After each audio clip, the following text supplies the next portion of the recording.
चलिए, good morning everyone. Good morning sir. Good morning. Good morning sir. Good morning. और जो यहाँ पे स्कूल में बैठे हुए गुड मॉर्निंग सर। और very good morning to everyone. हम लोग ऑनलाइन ऑफलाइन दोनों ही बहुत ही बढ़िया तरीके से हाई टेक सिस्टम पे एक साथ ही पढ़ेंगे। जो लोग घर पे हैं, जो लोग यहाँ पे अभी स्कूल में बैठे हुए हैं, वो सब लोग यहाँ पे बोर्ड पे अच्छे से देख पा रहे हैं। स्कूल वाले यहाँ पर बोर्ड पे देख रहे हैं, घर वाले भी बोर्ड पे देख पा रहे हैं। और हम दोनों साथ में ही बहुत ही बढ़िया तरीके से इक्वल एंड हाई क्वालिटी का एजुकेशन लेंगे। तो सब लोग फुल कंसंट्रेशन के साथ पढ़ाई करेंगे। हम लोग इस वक्त स्टडी कर रहे हैं अकाउंट में हमारा chapter number 6, that is retirement और डेथ ऑफ अ पार्टनर, जिसमें लास्ट वाले सेशन के अंदर मैंने आपको गुडविल की ट्रीटमेंट के बारे में समझाया था। रिटायरिंग पार्टनर को कितनी अमाउंट पे करनी होती है, वो किस तरह से डिस्चार्ज होती है, वो समझाया था। और साथ में गेन रेशियो के वर्किंग नोट्स को डिस्कस किया था। और सारी चीजें हमने कंप्लीट की थी। और आज के सेशन से हम लोग एग्जाम्पल स्टार्ट करने वाले हैं ऑफ आवर चैप्टर रिटायरमेंट और डेथ ऑफ अ पार्टनर, जिसका वेटेज मैं ऑलरेडी आपको बता चुका हूं कि बोर्ड में सेक्शन ई में 8 मार्क का एक सम आता है। साथ में सेक्शन ए में एमसीक्यू भी होते हैं, तो थियोरी के लिए भी काम का है एमसीक्यू के एंगल से। और उसी के साथ साथ फुल फ्लेज सेक्शन ई में 8 मार्क का एग्जाम्पल भी आता है। ठीक है, तो 8 मार्क बहुत अच्छा वेटेज है। और मेजर स्टेप्स वही है जो हम लोग admission of a new partner वाले चैप्टर में सीख चुके हैं। तो अगर admission of a new partner वाला चैप्टर आपका क्लियर है, तो इसका मतलब 60 to 70% रिटायरमेंट वाला पार्टनर भी क्लियर हो ही जाएगा। ठीक है, तो चलिए जल्दी से शुरू करते हैं। मैंने आपको ऑलरेडी बोला हुआ था कि आप लोग टेबल ड्रॉ करके रखोगे एग्जाम्पल के लिए। सो ड्रॉ करके रखे होंगे। साथ में आप सब लोग हमारे साहस स्टडी पैम्पलेट ले लो, जिसमें एग्जाम्पल पूरा दिया हुआ है। सभी चीजें, सभी वर्किंग नोट्स, इंपॉर्टेंट टिक मार्क्स हम करते जाएंगे और एग्जाम्पल करेंगे। ठीक है, देखो यहां पे हमारा सबसे पहला एग्जाम्पल, जो कि टेक्स्ट बुक का इलस्ट्रेशन नंबर 13 है, जहां से हमारे फुल फ्लेज एग्जाम्पल स्टार्ट होते हैं। ठीक है, जिसमें क्या कहा है, balance sheet of X Y and Z is given below as on 31 March 2016। और यहां पे देखो पूरी बैलेंस शीट हमको दी हुई है।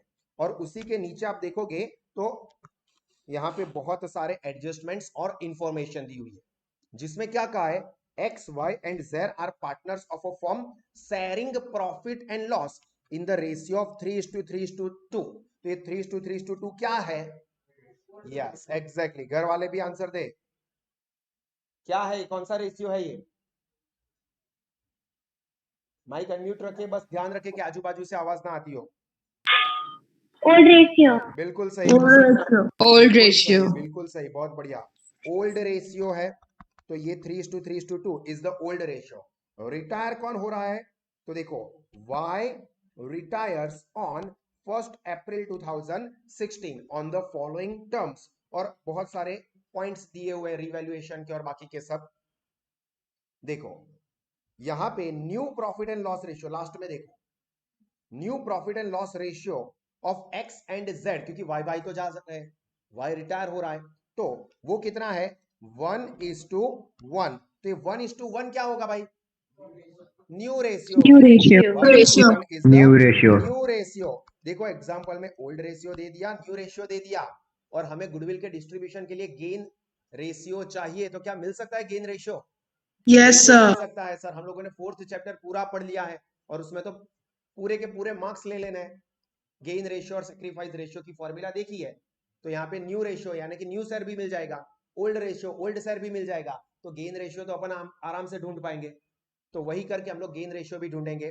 तो चलिए स्टेप बाय स्टेप जाएंगे। ठीक है, सबसे पहला काम क्या होता है, टेबल ड्रॉ कर देने का। जैसा एडमिशन में था वैसा ही रिटायरमेंट में सबसे पहला काम होता है टेबल ड्रॉ करने का, जो कि आप लोगों ने टेबल ड्रॉ करके रखे होंगे। देखो टेबल किस तरह से आएंगे, तो सबसे पहला आएगा रीवैल्यूएशन अकाउंट। पेज को फोल्ड करोगे, left side debit, right side credit. ये टेबल ड्रॉ करने की सिस्टम मैं आपको already admission of a new partner वाले चैप्टर में सिखा चुका हूं। पेज को फोल्ड करोगे, left side debit, right side credit, particulars amount rupees, particular amount rupees. उसी पेज पे बाकी के 50% जितने पार्ट में रिवैल्यूएशन अकाउंट एक पेज के 40 to 50% वाले पार्ट में हमारा हो जाएगा। उसी के नीचे आप लोग बनाओगे सेकंड वाला account, and that is partners capital account. और यहां पे जितने भी पार्टनर्स होंगे ना, वो सबके नाम आएंगे। ओल्ड पार्टनर्स, क्योंकि उसमें से एक रिटायर भी हो रहा है, तो वो रिटायरिंग पार्टनर के साथ सबके नाम आएंगे। तो यहां पर भी partners capital account, left side debit, right side credit, particulars और फिर पार्टनर्स के नाम एक्स वाई जेड, या एग्जांपल में जो भी नाम दिए है वो नाम अपन लोग लिखेंगे, ठीक है। सिमिलरली क्रेडिट साइड पे particular X Y Z. Cash account इस एग्जांपल में बनाने के लिए नहीं कहा है, बना देते हो तो कोई गलत भी नहीं है, पर कोई ट्रीटमेंट नहीं आएगी, क्योंकि देखो यहाँ पे प्रिपेयर रिवैल्यूएशन अकाउंट लास्ट में आपको मिल जाएगा कि क्या पूछा है। और अगर कुछ ना कहा हो तो बाय डिफॉल्ट 4 चीजें बनानी होती है, revaluation account, partners capital account and balance sheet after retirement. Cash account का जिक्र नहीं किया है, नहीं पूछा है तो नहीं बनाएंगे। अगर आपको ऐसा कह दिया है टेस्ट में, एग्जाम में कि प्रिपेयर नेसेसरी अकाउंट्स, तो फिर ऑब्वियस है कि कैश अकाउंट बना देंगे। क्लियर? तो यहाँ पे 3 चीजें बनाने के लिए कही है। तो तीसरे बैलेंस शीट हम लोग सेकंड पेज पे बना देंगे, उसमें हमारा 60% जितने पेज में काम हो जाएगा। तो ऊपर टाइटल दे दोगे balance sheet after retirement, balance sheet after retirement.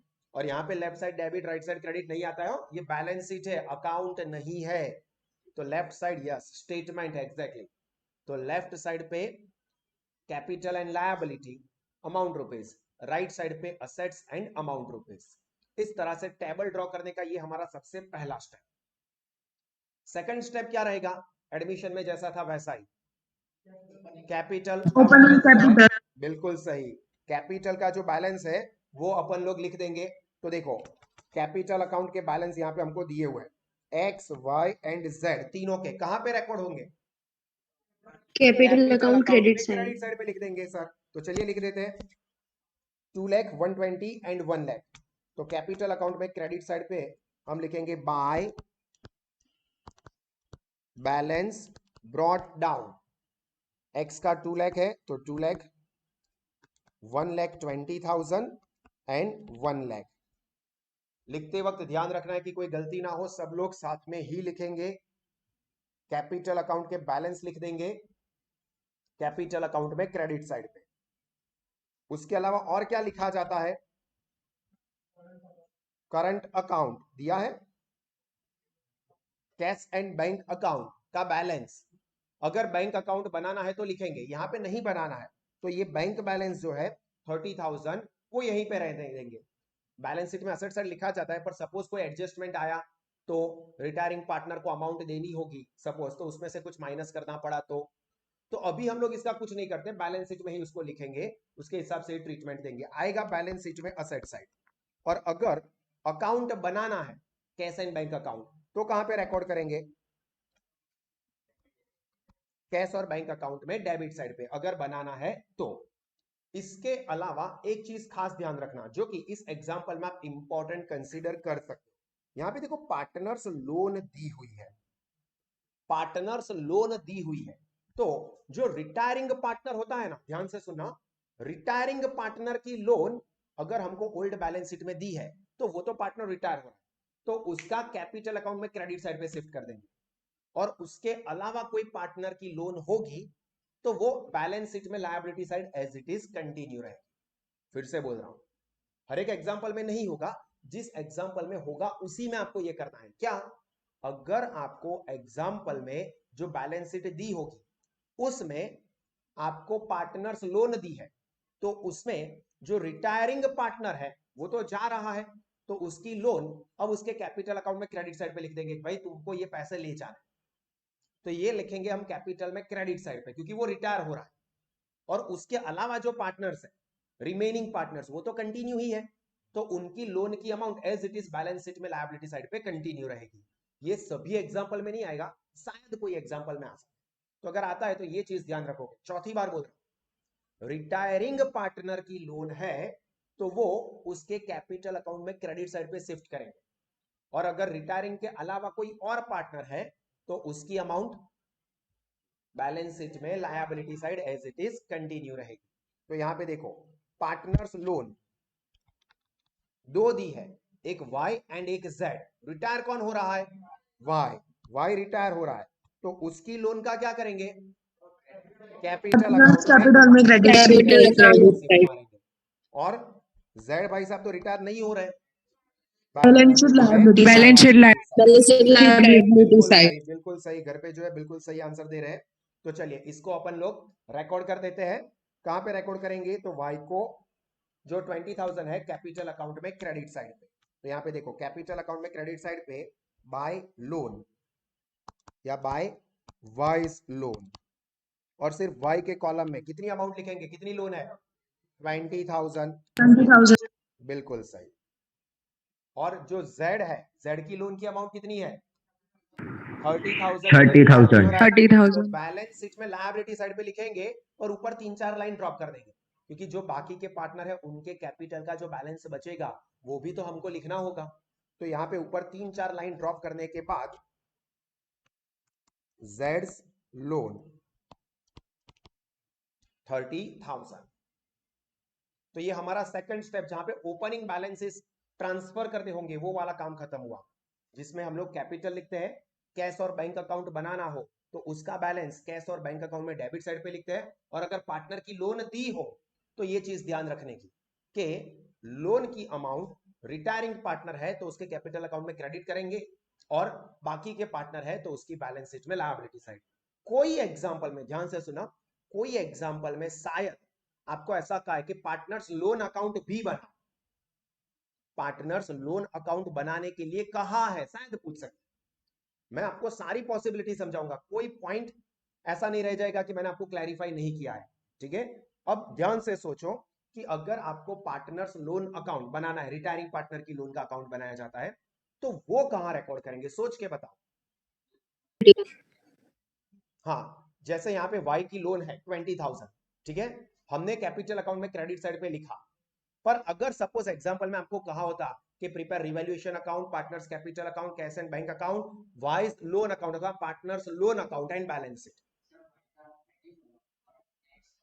Partners loan account debits.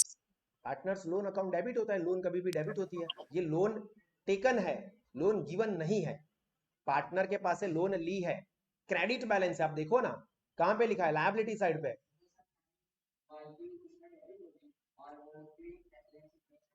Balance sheet में क्रेडिट नहीं होती है, लायबिलिटी साइड होती है। और वाई की भी आप डेबिट कैसे बोल सकते हो लोन के अकाउंट में, यहां पे बैलेंस देखो, यस एग्जैक्टली, क्रेडिट आप देखो ना, बैलेंस देखो, यस आपने बिल्कुल सही सोचा, पर आपने वो दो इफेक्ट सोच ली कि एक डेबिट और एक क्रेडिट, ऐसा नहीं होता है, ये बैलेंस है, इसकी दो इफेक्ट नहीं आएगी, ये तो एक ही आएगा, अपन ट्रांसफर कर रहे हैं।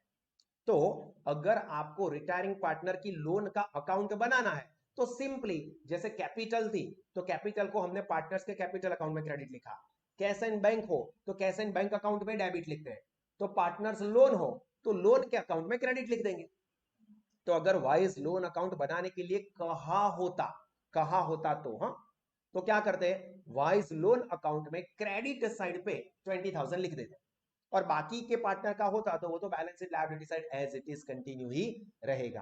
क्लियर, तो ये एक पॉसिबिलिटी जो कि मैं माइनर सा चेंज करके इसी एग्जांपल में पूछ देता हूं, तो सर मैंने तो गलत कर दिया, सर ये सीखा ही नहीं था अपन ने, तो ऐसा नहीं होना चाहिए। सारी पॉसिबिलिटी की यहाँ पे बोर्ड वाले इतना माइनर चेंज कर देंगे ना तो भी बहुत सारे आधी विकेट वहां पे गिर जाएगी, अपन की नहीं गिरेगी, ठीक है, अपन सेंचुरी मारने के बाद वैसे के वैसे ही टिके रहेंगे।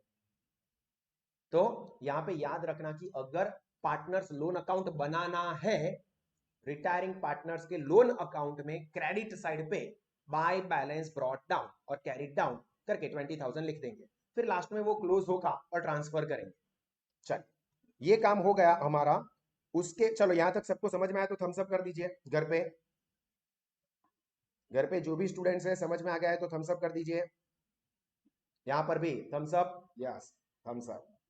सर कभी कोका कोला भी पिलाओ, पेप्सी भी पिलाओ, क्या थम्स अप के पीछे पड़े रहते हो।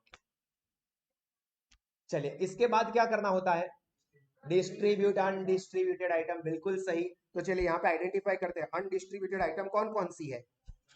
सर एक तो ये जनरल रिजर्व दिख रही है, वर्कमैन कॉम्पनसेशन रिजर्व दिख रही है, तो वर्कमैन कॉम्पनसेशन रिजर्व आएगा। फिर असेट साइड पे देखो तो कुछ दिख रहा है, सब ऊपर से देखना शुरू करो, ऊपर से देखना शुरू करो, गुडविल सबसे Goodwill. भाई याद रखो, पूरा चैप्टर हम लोग एडमिशन वाला सीख चुके हैं कि बैलेंस शीट में असेट साइड पे गुडविल दी हो तो वो पार्टनर्स के बीच में डिस्ट्रीब्यूट होती है। फिर Advertisement champion.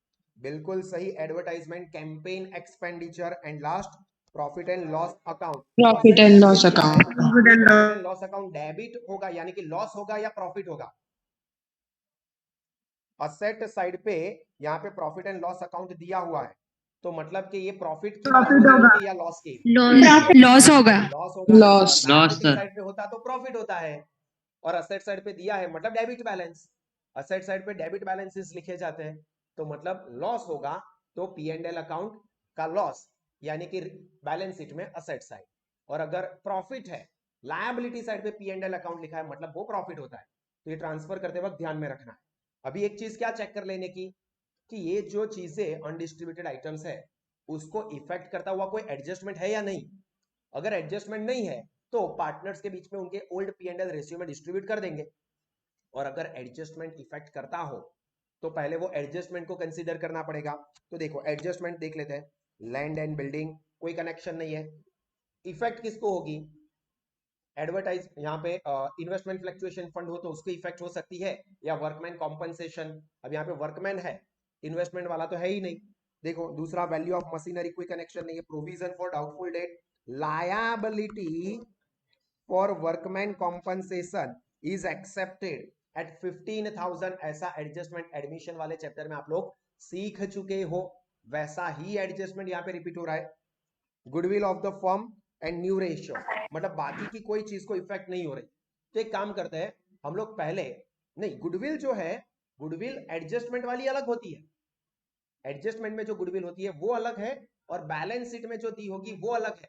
देखो मैंने समझाया था, दो गुडविल होगी, एक ओल्ड बैलेंस शीट में दी होगी वो और दूसरी एडजस्टमेंट में जो होगी वो। ये दोनों की ट्रीटमेंट अलग अलग है, सीख चुके हैं हम लोग। बैलेंस शीट में जो होगी गुडविल उसका क्या करना है? Distribution. Distribution. पार्टनर्स के कैपिटल अकाउंट में डेबिट साइड पे। और जो एडजस्टमेंट में होगा वो अपन लोग रिटायरिंग पार्टनर का शेयर क्या है वो उसको देंगे, रिमेनिंग पार्टनर अपने गेन रेशियो में उसको डिस्ट्रीब्यूट करेंगे, वो वाली ट्रीटमेंट आएगी। तो ये दोनों चीजें अलग अलग है। तो बैलेंस शीट की गुडविल को नीचे एडजस्टमेंट की गुडविल के साथ कनेक्शन नहीं लगाना है, एडमिशन वाले चैप्टर में भी और ये रिटायरमेंट वाले चैप्टर में भी। ठीक है, इसमें कोई कंफ्यूजन ना रह जाए, ध्यान रखना।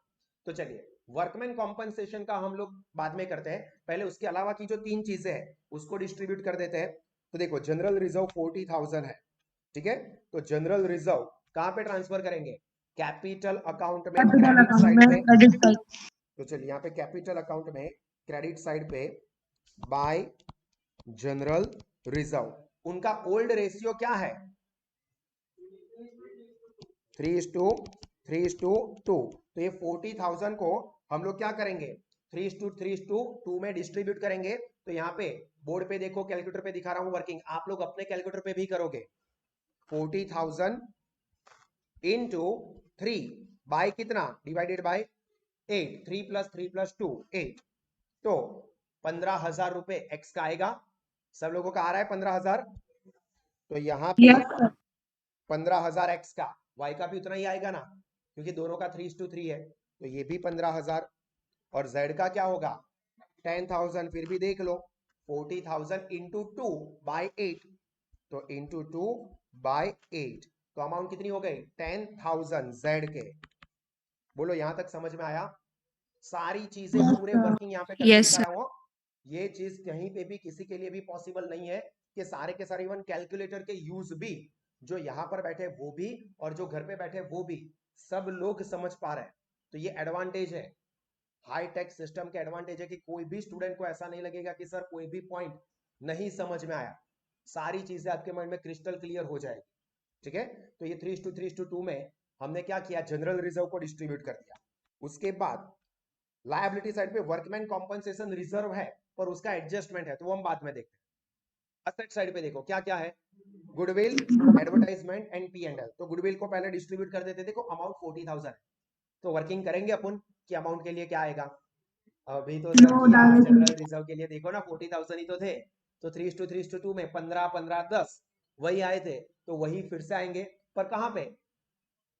डेबिट साइड पे। तो चलिए कैपिटल अकाउंट में डेबिट साइड पे हम लोग लिखेंगे गुडविल अमाउंट 15,000, 15,000, 10,000। आई होप कि ये सभी लोग क्लियर है कि 15 15 10 कहां से आए?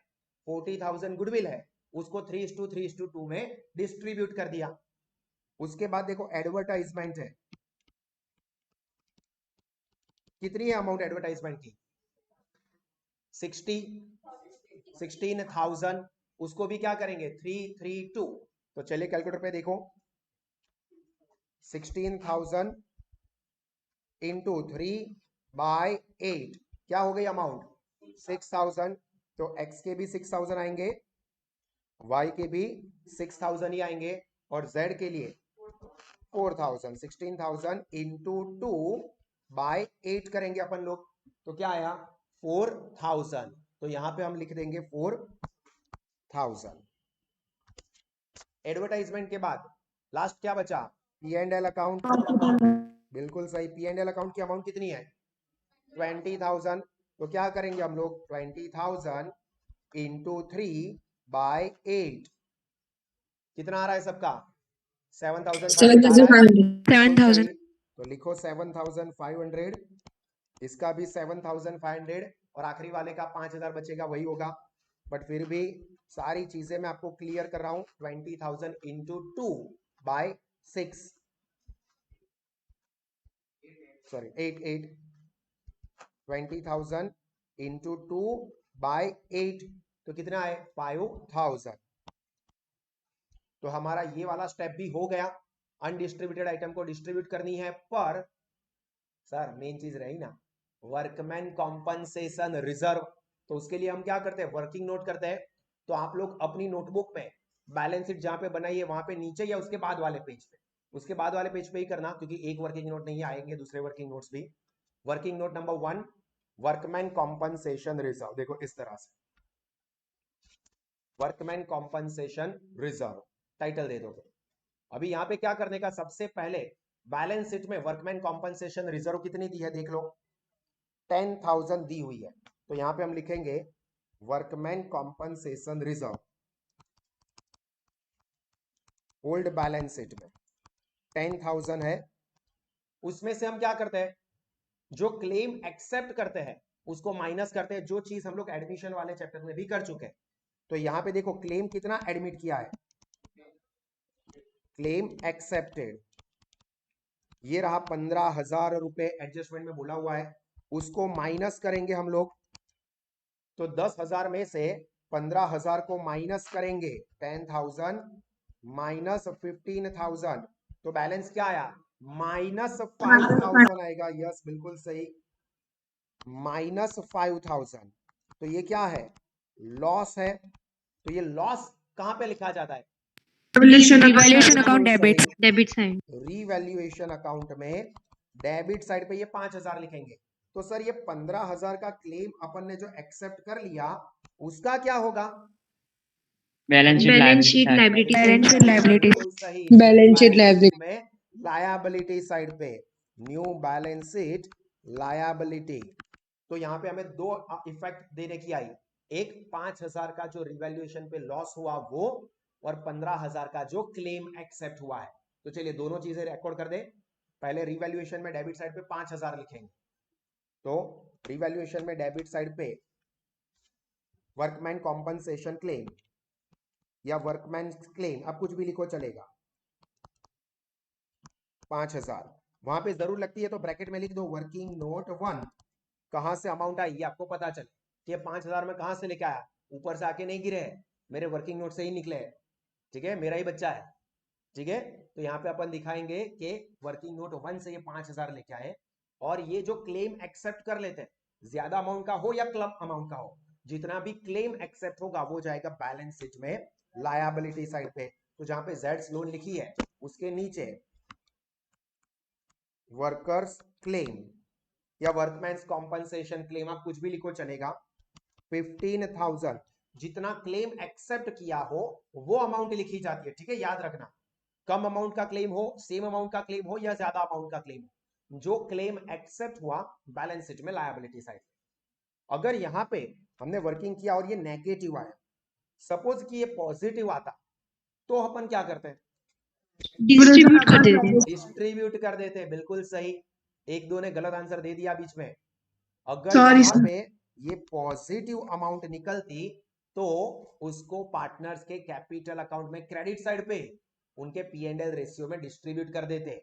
और अगर एडजस्टमेंट ना होता तो भी ये वर्कमैन कॉम्पनसेशन रिजर्व को पार्टनर के कैपिटल अकाउंट में क्रेडिट साइड पे उनके P&L रेशियो में डिस्ट्रीब्यूट कर देते। ठीक है, ये मैंने दूसरी पॉसिबिलिटी समझाई कि इसी एग्जांपल में मैं माइनर चेंज कर दूंगा और किसी स्टूडेंट ने पूरा एग्जांपल रट लिया है कि सर हाँ ये तो नाम देख के मुझे समझ में आ गया, वो 5000 नेगेटिव आएगा ना, वो वाला है ना, मैंने चेंज कर दिया होगा, पता भी नहीं चलेगा।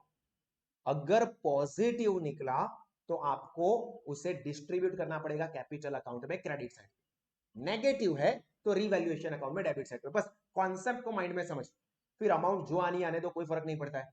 क्लियर? चलिए ये सबने लिख दिया, यहां तक Yes, समझ में आ sir. गया तो जरा थम्स अप कर Yes, दीजिए, sir. नहीं तो आगे बढ़े अपन। बिल्कुल सही है। चलिए उसके बाद क्या करना होता है? It meant got good. Goodwill की लायबिलिटी और असेट्स का रिवैल्यूएशन करेंगे या गुडविल की ट्रीटमेंट डालेंगे, कोई भी सीक्वेंस ले सकते हो, कोई फर्क नहीं पड़ेगा। एडमिशन में हम लोग कैपिटल लिखते थे, पर यहाँ पे तो कैपिटल लाने नहीं वाला है, वो तो लास्ट में ले जाएगा रिटायरिंग पार्टनर, तो वो तो बीच में आएगा नहीं। गुडविल आती है तो चलो गुडविल का कर लेते हैं, तो सीक्वेंस हमारी फॉलो रहे। तो गुडविल के लिए यहाँ पे देखो एडजस्टमेंट दिया हुआ है, एडजस्टमेंट नंबर 5 देखो, goodwill of the firm is valued at 1,60,000, ये फर्म की गुडविल है। Y's share in goodwill is to be adjusted through the capital account of X and Z, वो तो वैसे भी वही होगा कि जो रिटायरिंग पार्टनर होगा उसकी गुडविल जो बाकी के पार्टनर्स होंगे वो एडजस्ट करेंगे, कौन से रेशियो में? गेन रेशियो में। अब यहाँ पे एग्जांपल में आप देखो गेन रेशियो डायरेक्टली दिया है क्या? नहीं, हमें फाइंड करना पड़ेगा. फाइंड करना पड़ेगा, बिल्कुल सही। तो यहाँ पे कैसे फाइंड करेंगे हम गेन रेशियो? सर हमें ओल्ड और न्यू शेयर दोनों दिया हुआ है. दिया हुआ है, बिल्कुल सही, तो हम उसका इस्तेमाल करेंगे। तो वर्किंग नोट नंबर 2 लिखो, गेन रेशियो। और गेन रेशियो की फॉर्मूला क्या होती है? New share minus old. सोच के बताओ भाई, गेन की फॉर्मूला क्या? Sacrifice means old minus new या न्यू माइनस ओल्ड? तो फिर new new share minus minus old. Old, new share minus old share, ये होती है गेन रेशियो की फॉर्मूला। अगर उल्टा कर दिया ना तो एग्जांपल में आंसर गलत हो जाएगा, यहां पर भी और रिकंस्ट्रक्शन वाले चैप्टर में भी। तो अभी पहले एक्स, तो x का न्यू शेयर देखो कितना दिया हुआ है, 1:1 उनका न्यू रेशियो है, मतलब कितना होगा शेयर उसका? 1/2. 1/2 माइनस ओल्ड शेयर 3:3:2, 3/8। 3/8। तो अभी यहाँ पे देखो डिनोमिनेटर्स इक्वल है क्या? नो। तो फिर अपन एलसीएम लेके आगे बढ़ेंगे। एलसीएम कितना रहेगा? 8 रहेगा, क्योंकि दोनों के टेबल में 8 कॉमन आते हैं। तो यहाँ पे 4 से मल्टीप्लाई करना पड़ेगा ऊपर और नीचे, यहाँ पर तो कुछ मल्टीप्लाई करने की जरूरत नहीं है, 1 से मल्टीप्लाई करो चलेगा। तो 4 into 1 4 upon 4 into 2 8 minus 3 upon 8, तो क्या हो जाएगा? 1/8। 1/8, ये x का हो गया। ठीक है, अभी दूसरा पार्टनर कौन सा बचा है? Z। z, तो z का भी न्यू शेयर तो 1/2 ही है, माइनस ओल्ड शेयर क्या है? 2/8। 2/8। तो यहाँ पे हमें क्या करना है? 4 से मल्टीप्लाई करना पड़ेगा LCM के लिए। तो 4 माइनस 2/8 आएगा, तो 2/8, तो 1/8 2/8, तो रेशियो क्या हो गया? 1:2। बिल्कुल सही है, gain ratio is equal to 1:2।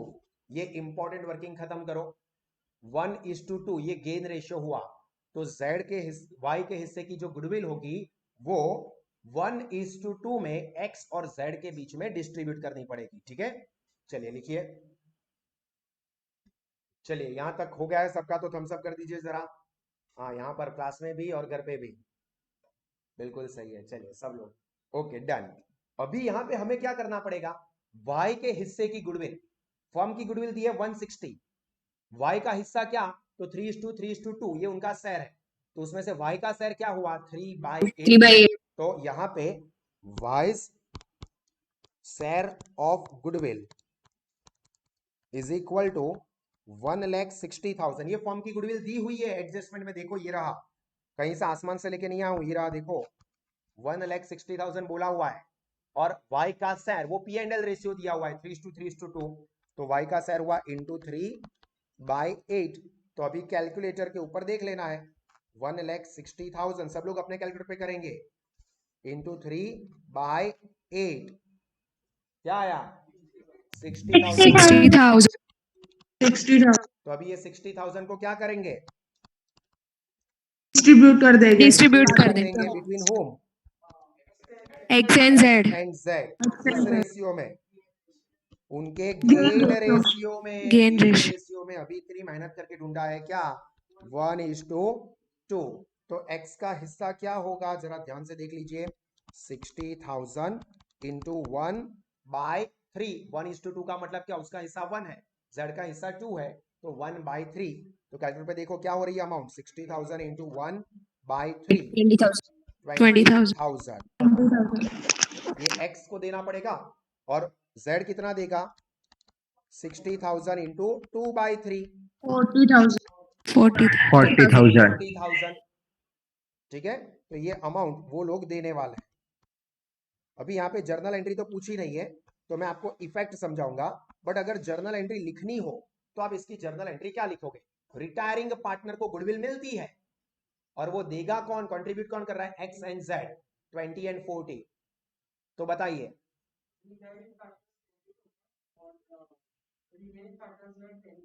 वाह किस गधे ने ऐसा सिखाया, मेरी साइड पे मत देखना भाई, मैंने नहीं सिखाया। कंटिन्यूइंग पार्टनर अकाउंट डेबिट होता है, जल्दबाजी नहीं।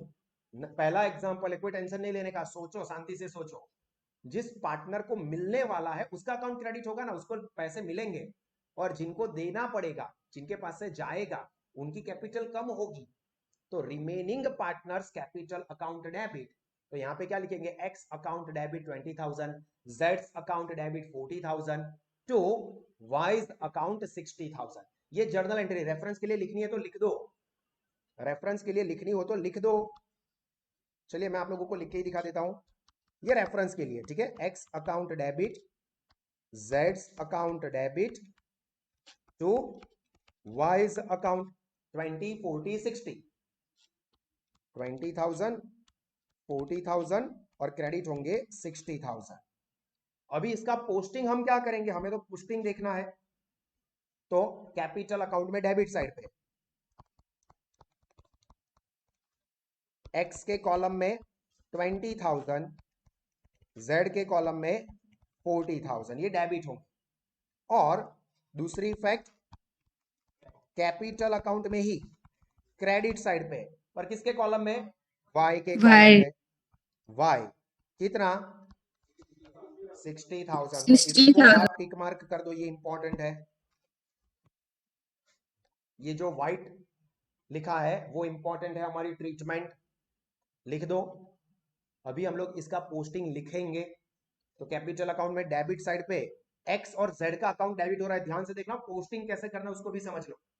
एक्स और जेड का अकाउंट डेबिट हो रहा है, तो एक्स और जेड के अकाउंट में डेबिट साइड पे लिखेंगे, नाम ऑपोजिट क्रेडिट वाला लिखा जाता है, कौन है, वाई। तो यहां पे देखो लिखेंगे वाइज अकाउंट ब्रैकेट में गुडविल, ताकि पता चले कि गुडविल का है।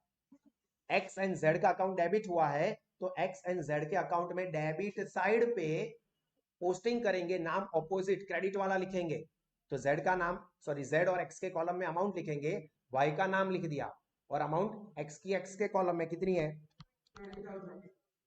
जेड की जेड के कॉलम में 40,000। और क्रेडिट कौन सा अकाउंट हुआ था जर्नल एंट्री में, वाई का अकाउंट, तो क्रेडिट साइड पे वाई के अकाउंट में पोस्ट करेंगे, और नाम डेबिट वाला आएगा। सर यहाँ पे तो डेबिट पे दो नाम है, तो दोनों अलग अलग लिखने के, सर 2x एंड z साथ में लिख दे तो चलेगा, आंसर गलत नहीं होगा, बट ट्रीटमेंट गलत हुई। तो यहां पे हमें दो नाम है तो दो नाम लिखने पड़ेंगे, by X account, amount Y के कॉलम में ही जाएगी 20,000, और उसी के नीचे बाय जेड्स अकाउंट 40,000। ये कौन से है? गुडविल वाले। तो समझ के लिखो, क्या कहा? वाई का अकाउंट क्रेडिट हुआ है जर्नल एंट्री में, तो वाई के अकाउंट में क्रेडिट साइड पे ऑपोजिट डेबिट वाले नाम, यहां पे दो डेबिट के नाम है तो दो अलग अलग लिखेंगे, एक ही होता तो कोई प्रॉब्लम ही नहीं होता, एक नाम लिख के अमाउंट लिख देते। चलिए क्लियर हुआ यहां तक? यहां तक लिख दिया है सबने? अगर कोई स्टूडेंट ऐसा है कि सर मेरा आगे वाला टॉपिक थोड़ा रह गया है, कोई टेंशन मत लेना, पूरी फाइल में भेज दूंगा, तो कोई टेंशन नहीं है, कोई भी स्टूडेंट का मिस नहीं होगा, बहुत सारी फैसिलिटीज आपको मिलेगी, कुछ आपका पढ़ने के बारे में मिसिंग नहीं रहेगा, ठीक है? चलिए फोकस अभी ये करो कि आप लोग सभी कॉन्सेप्ट्स को अच्छे से समझ लो। सर वो जेड अकाउंट वाला वो 40,000 वो जेड में नहीं आएगा, क्रेडिट साइड वो अमाउंट? कौन सा जर्नल एंट्री देखो, आप जर्नल एंट्री देखो, जर्नल एंट्री क्या है?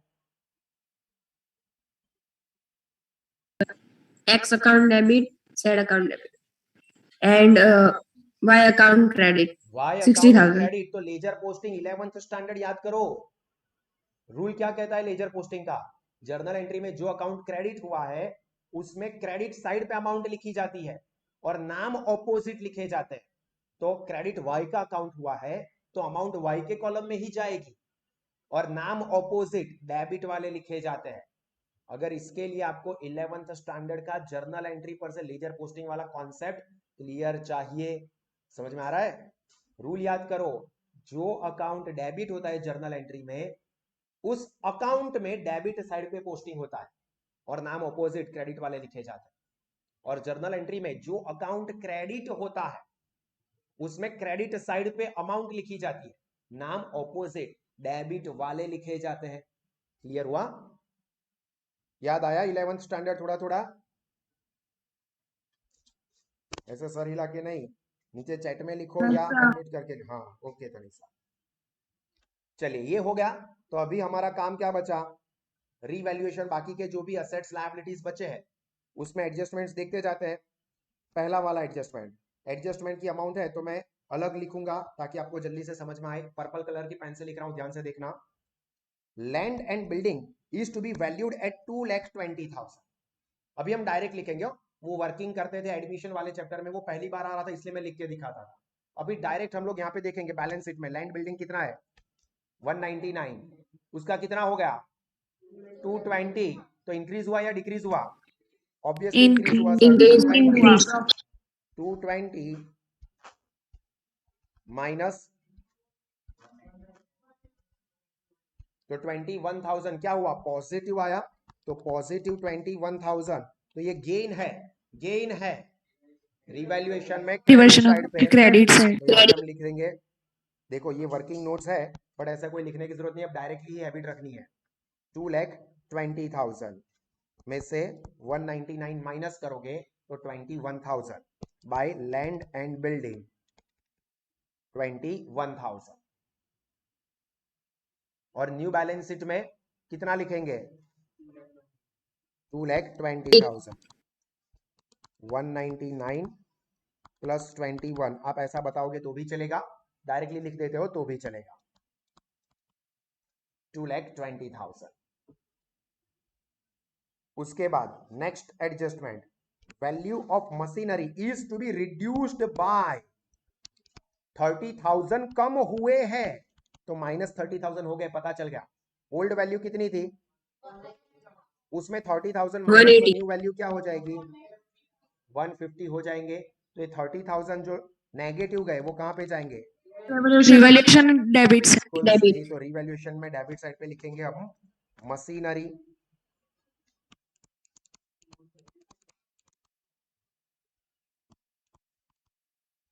$30,000 जो कम हुए हैं या इंक्रीज हुए हैं वही रिवैल्यूएशन में आते हैं, और डिक्रीज या इंक्रीज के साथ जो न्यू वैल्यू मार्केट वैल्यू होती है वो बैलेंस शीट में जाती है। तो यहाँ पे मशीनरी हम लिखेंगे 180 माइनस 30 करके 1,50,000। क्लियर? चलिए उसके बाद the provision for doubtful debt is to be kept at 10%, 10% रखने हैं। अभी यहाँ पे देखो डेटर्स कितने थे ओरिजिनल 70,000, तो 70,000 के 10% हम करेंगे तो कितना आएगा 7,000। 7,000. तो ये 10% करेंगे तो होता है 7,000। एग्जाम्पल में ऑलरेडी कितना दिया हुआ है -5,000 गिवन, तो एडिशनल बेड डेट रिजर्व कितना आया, एडिशनल बेड डेट रिजर्व है। चलो इसका मैं वर्किंग दिखाई देता हूं। चलिए bed debt reserve provision for doubtful date देख लो, प्रोविजन फॉर डाउटफुल डेट 70,000 के 10% तो होते हैं 7,000। एक्चुअल इसमें से ऑलरेडी कितने लिखे हुए हैं, तो minus given in balance sheet और एग्जाम्पल 5,000, तो ये 2,000 क्या हुआ additional bad debt reserve.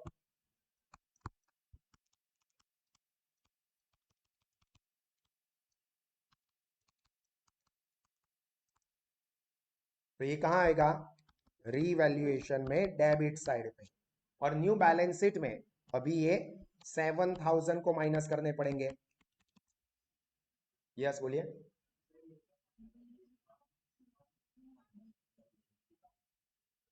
Question फिर से कीजिए।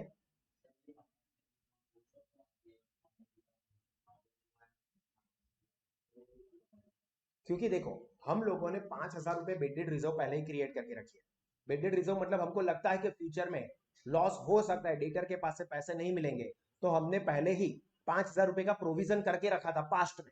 अभी इस साल एक्चुअल वो पास्ट में हम क्यों करते हैं, हम लोग यहाँ पे फॉलो करते हैं कंजर्वेटिज्म, प्रूडेंस का प्रिंसिपल कॉन्सेप्ट कि anticipate future loss, 11th standard में सिखाया था, anticipate future loss but don't anticipate future income और गेन। तो यहाँ पे हमको लगता है कि शायद डेटर के पास से पैसा ना मिले, तो इसके लिए हम लोग बेड डेट रिजर्व क्रिएट करते हैं। हमको लगा था कि शायद 5,000 रुपए नहीं मिलेंगे, इसलिए हमने 5,000 रुपए की बेड डेट रिजर्व बना के रखी। अभी एक्चुअल सिचुएशन क्या आई 7,000 निकले।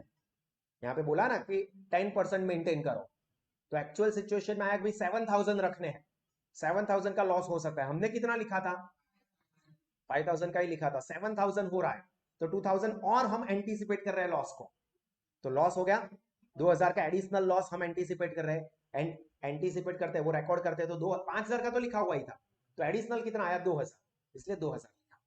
तो सर बैलेंस शीट में 7,000 क्यों माइनस किए, 7 माइनस नहीं किए, 5 तो ऑलरेडी माइनस करके ही दिए थे। अभी है ना यहाँ पे हम लोग क्या कर देंगे कंबाइन कर देंगे। देखो मैं ट्रीटमेंट डाल के दिखाता हूँ। पहले रिवैल्यूएशन में डेबिट साइड पे हम लिख देते हैं additional bad debt reserve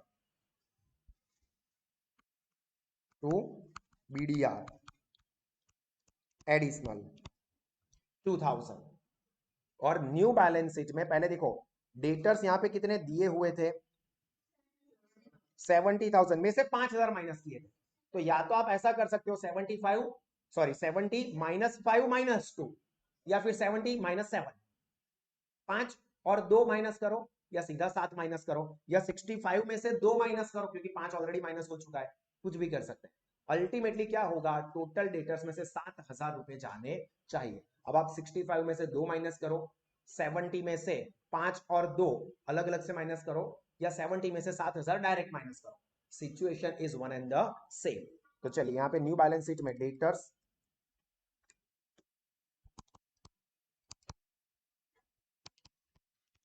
70,000 minus 7,000, तो आउटर कॉलम में क्या जाएगा 63,000। क्लियर, लिख दीजिए इसको। चलिए ये चीज समझ में आई सबको, घर पे हम सब ओके। चलिए अभी उसके बाद वाला एडजस्टमेंट देखते हैं हम, जिसमें क्या कहा है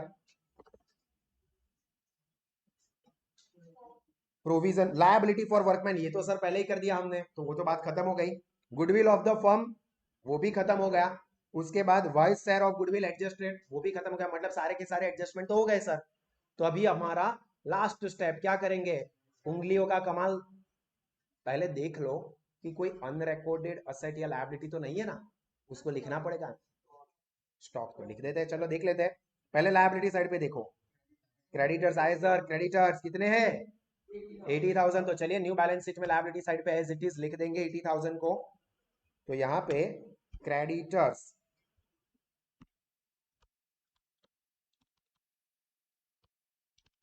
80,000, जो लायबिलिटी साइड पे ऐसी चीज जिसको कोई इफेक्ट नहीं हुई वो रिकॉर्ड कर दिया। अब उसी तरह से असेट साइड की चीजें देख लो कि कोई अनरिकॉर्डेड है क्या। सर गुडविल तो हो गया, लैंड बिल्डिंग हो गया, मशीनरी हो गया, stock sir stock 50,000 as it is. उसके अलावा कुछ है देखो, डेटर्स हो गया, बैंक बैलेंस लिख देंगे, ठीक है। चलिए तो यहाँ पे दो चीज है, एक स्टॉक 50,000 और बैंक बैलेंस 30,000। तो असेट साइड पे स्टॉक 50,000 और बैंक बैलेंस। अभी देखो यहाँ पे एक्चुअली में इनर कॉलम में भी लिखने का पड़ सकता है। अगर ऐसा कुछ कहा होता कि भी रिटायरिंग पार्टनर को पेमेंट कैश में कर दिया है तो शायद कैश अकाउंट भी बनाना पड़ता, पर यहाँ पे एडजस्टमेंट में नीचे ऐसा कुछ नहीं कहा है कि रिटायरिंग पार्टनर को किस तरह से पेमेंट करना है। तो इसका मतलब कि पेमेंट नहीं किया है, पेमेंट नहीं करेंगे तो याद करो मैंने सिखाया था, लोन में ट्रांसफर कर देंगे, या तो फुल्ली कैश पे करेंगे या तो पार्टली कैश और पार्टली लोन, या कुछ पे नहीं किया तो सब कुछ लोन। तो यहाँ पे पेमेंट के बारे में कुछ नहीं कहा है, तो उसकी पूरी अमाउंट लोन में ट्रांसफर करेंगे। तो यहाँ पे bank balance as it is 30,000 outer column में लिख देंगे। हाँ यहाँ पे एग्जांपल में चेंज कर सकते हैं कि रिटायरिंग पार्टनर को 20,000 कैश पे करने हैं, बाकी की अमाउंट लोन में ट्रांसफर करनी है, तो ऐसा करते हैं। वो आगे के एग्जाम्पल में आएगा ही, ठीक है। ये तो पहला एग्जाम्पल है इसलिए नहीं है, आगे के एग्जाम्पल में वो कॉन्सेप्ट भी आने ही वाला है। तो सारी चीजें रिकॉर्ड हो गई। तो अब हम क्या करेंगे, बैलेंस करते जाएंगे। सबसे पहले रिवैल्यूएशन अकाउंट, कौन सी साइड का टोटल ज्यादा दिख रहा है अपीयरेंटली, डेबिट साइड का सर टोटल ज्यादा दिख रहा है। सब लोग अपने कैलकुलेटर पे करेंगे, मैं यहां पर भी दिखा रहा हूं। 5,000 प्लस 30,000 प्लस 2,000 क्या निकला 37,000। दोनों जगह पे टोटल जब लिखते हैं तो नीचे डबल लाइन ऊपर सिंगल लाइन, ये भूलना नहीं है। चाहे नाम भूल जाओ, चाहे दोस्तों को भूल जाओ, चाहे किसी स्पेशल पर्सन को भूल जाओ, पर टोटल के नीचे डबल लाइन करने का, अकाउंट बना रहा है तो left side debit right side credit लिखने का नहीं भूलना है। चलिए 37,000 में से 21,000 को माइनस करेंगे अपन। 16,000 का सर लॉस किया इन लोगों ने, डूब मरो सालो, क्यों बिजनेस करते हो। लॉस बाय रीवैल्यूएशन लॉस क्या करेंगे, किसके बीच में, ओल्ड पार्टनर्स या remaining partners, X Y Z तीनों ओल्ड पार्टनर, तीनों पार्टनर। भले सर कंफ्यूज करे, अपने को कंफ्यूज नहीं होना है। रिवैल्यूएशन अकाउंट का जो भी प्रॉफिट या लॉस होता है वो सभी पार्टनर्स के बीच में ही डिस्ट्रीब्यूट होता है। तो यहाँ पे एक्स वाई जेड 3:2 में जाएगा। तो 16,000 इंटू 3 बाय 8, 6,000, 4,000, 6,000 होगा ना नहीं सर, 3:2 है तो x के भी 6,000, y के भी 6,000 और z भाई साहब के 4,000। क्लियर। अभी इसको हम क्या करेंगे, कैपिटल अकाउंट में डेबिट साइड पे शिफ्ट करेंगे। तो चलिए कैपिटल अकाउंट में डेबिट साइड पे तो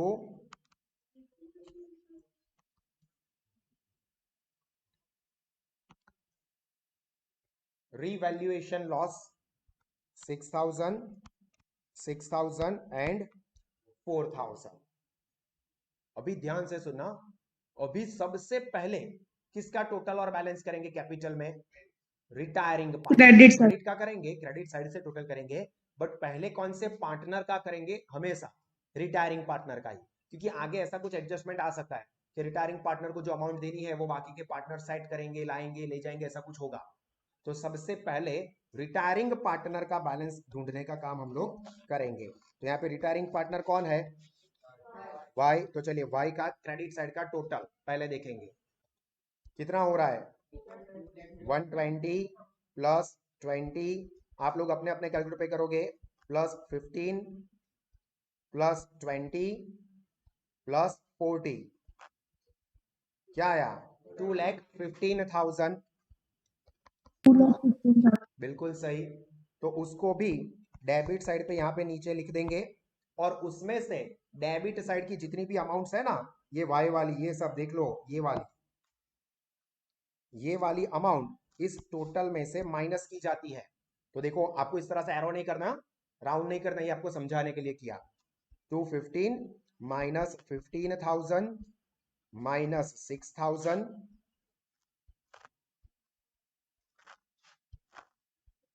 माइनस 7,500 माइनस 6,000 1,80,500।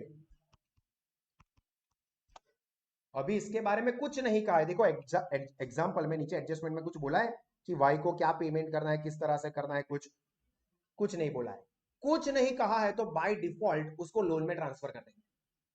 तो टू वाइज लोन अकाउंट। अगर कैश दिया होता, ऐसा बोला कभी 50,000 कैश दे दो, तो 50,000 टू कैश लिखते हैं और बाकी की जो अमाउंट है वो लोन में ट्रांसफर करते हैं। ठीक है, वो आगे के एग्जाम्पल में आएगा। अभी कुछ नहीं कहा है, इसका मतलब पूरी की पूरी अमाउंट हमें ट्रांसफर कर देनी है एज लोन। तो यहां पे हम लिख देंगे टू वाइज लोन। और ये लोन कहां पे जाएगी, यहां से आगे कहां ले जाएंगे, बैलेंस शीट में बैलेंस शीट बैलेंस शीट में लायबिलिटीज बैलेंस शीट में लायबिलिटी साइड पे लिखेंगे वाइज लोन 1,80,500 लिख दीजिए। चलिए ये समझ में आया, घर पे है वो लोग, यहां पर है वो लोग, सबको क्लियर, एवरीवन घर पे है, ओके डन। चलिए तो फिर अपन क्या करेंगे, अभी बाकी के दो पार्टनर वो तो सिंपल ही है, एक्स और जेड का भी टोटल करके बैलेंस देख लेते हैं। तो एक्स का देखो पहले 2,15,000 होगा, 2,15,000 दो ही अमाउंट है। उसमें से यहां पे हम लोग क्या करेंगे 2,15,000 माइनस डेबिट साइड की अमाउंट देखो 15,000 minus 6,000 minus 7,500 minus 20,000 and minus 6,000 क्या आया 1,60,500। तो वो यहाँ पे अलग से लिखेंगे हम, क्योंकि ये क्या है टू बैलेंस कैरी फॉरवर्ड 1,60,500। और इसी तरह से जेड भाई साहब का 1,10,000 क्रेडिट साइड का टोटल, उसमें से डेबिट वाली अमाउंट को माइनस करेंगे तो यहाँ पे 1,10,000 minus 10,000 minus 4,000 minus 5,000 minus 40,000 minus 4,000 कितना निकला 47,000। वो बैलेंस कैरी फॉरवर्ड वाले में ही साथ में ही आ जाएगा। तो ये जो दो अमाउंट आई उसको हम क्या करेंगे बैलेंस शीट में लायबिलिटी साइड पे ट्रांसफर करेंगे। तो चलिए लिख देते हैं। तो ये सेशन हमारा यहाँ पे खत्म होता है। जो हमारा आने वाला पार्ट 1 का पूरा फुल फ्लेज टेस्ट है 100 मार्क का, उसके लिए बेहतरीन प्रिपरेशन करनी है। सारे के सारे नोट्स मैंने आपको प्रिपेयर करवाए, हमारे पैम्पलेट में से ही आपको करना है, सब कुछ उसके अंदर कवर्ड हो रहा है। तो अच्छे से प्रिपरेशन करोगे ताकि हम लोग पूरे पार्ट 1 में मास्टर हो जाए। ठीक है, तो wish you all the very best for the test. जो घर पे है वो लोग, bye bye, God bless you all, जय हिंद। Thank you sir. Thank you sir, bye sir, जय हिंद। होंगे, चले बाय।